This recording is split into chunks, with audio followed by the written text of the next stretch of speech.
The DMK has finally decided to support the government on the issue of FDI. Priyamvada correspondent is joining us with more details. Priyamvada, will the DMK be willing to vote then in favor of the government? Absolutely. That's what a statement by its chief Karunanidhi, Mr. Karunanidhi states. And there are some very important reasons that Mr. Karunanidhi has pointed out why DMK was forced to take this decision.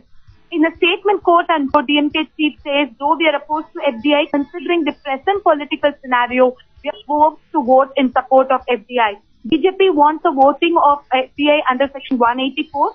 If this happens and if DMK votes against the FDI, then there is a chance that the UPA government will fall. And DMK doesn't want to bring this threat to the UPA government, which would just be an advantage to the BJP. So in order to keep a non-secular party away from ruling this country, DMK is supporting FDI. And also to pacify those in Tamil Nadu, he says that the states have the federal powers. The FDI offers the powers to the state to decide whether it should be implemented or not. So the Tamil Nadu state has already decided to oppose FDI. So he's assured the traders in Tamil Nadu that FDI will not come to Tamil Nadu in effect. So he's taking care of the politics here and also giving support to the UPA. Senior editor Javed Ansari is also with us. Javed, big breakthrough there for the Congress party. Can it now go in for a vote in Parliament over the issue of FDI? It appears likely now because this comes as a huge shot in the arm.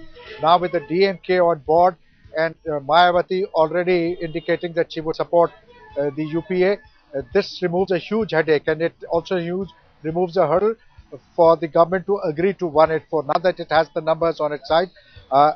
On Sunday when Mr. Ghulam Nabi Azad met Mr. Karunanidhi, the indications were that DMK would announce its support in after a day's gap, and that is precisely what he has done. Mr. Ghulam Nabi Azad explained at length to Mr. Karunanidhi that it was optional for the states to accept it, and the centre would not in any way force the states.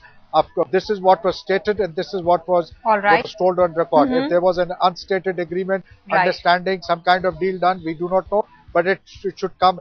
This should warm the cockles of the government's heart, because this will be a huge endorsement. And now with the numbers on their side, they can take on the opposition with a great more confidence. Well, absolutely a shot in the arm there for the UPA government after getting the Samajwadi Party and the BSP on board. Finally, its own ally, the DMK, is also on board over the issue of FDI in multi-brand retail, saying that they will vote in favor of the government. And now the government's worries, of course, would come down, and they would perhaps agree to a discussion under 184 as the BJP is demanding, which entails voting. Government can finally heave a sigh of relief and go in for a voting debate, perhaps on the issue of FDI in retail, as a big breakthrough has been achieved. The DMK is going to support the government on the issue. Remember, just 2 days ago, Congress's Ghulam Nabi Azad, who had held consultations with Karunanidhi, had said that the party has a lot of reservations over the issue, but now the DMK is firmly on board. Priyamvada, our correspondent, is joining us with more details from Chennai.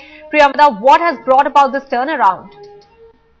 Well, for the simple fact, DMK right now is considering that the 2G issues are still not over. I mean, the case is still going on. And in fact, in the statement also very clearly, the DMK chief stated that if the UPA is voted out of power and if the BJP or some other force come into ruling the country, then there will be a lot of problems. There could be communal problems.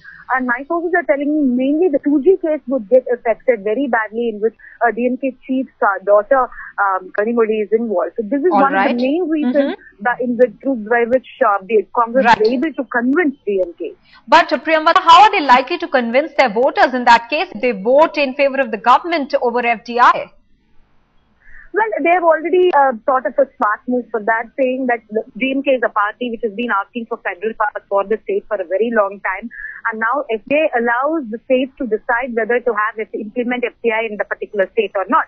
So Mr. Karunanidhi has already reached out to the traders here in Tamil Nadu, saying that though in principle they're against the FDI, just to ensure that the government doesn't fall and create a ruckus for the country if the BJP comes in, and that is the reason why he's so voting. And also he's assured that he will not allow FDI to come into Tamil Nadu. So that is the strategy that Mr. Karunanidhi has taken up in his hand to convince the voters here in Tamil Nadu. All right, our senior political editor Javed Ansari is also with us. Javed, will this give the government enough confidence to be able to take a voting debate now on the issue of FDI?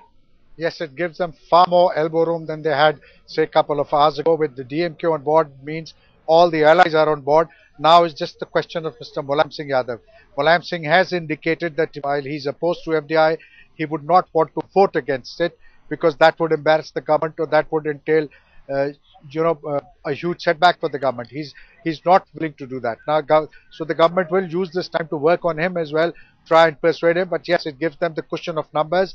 And they also have, even if Mulayam Singh abstains, it will help the government because they have been assured of the support of some of the JDU rebels as also MPs owing allegiance to Mr. Yedurappa. So when push comes to shove, the numbers now appear to be in favor of the government, and that ought to persuade the political managers, the floor managers All right. of the UPA to agree to a debate with vote.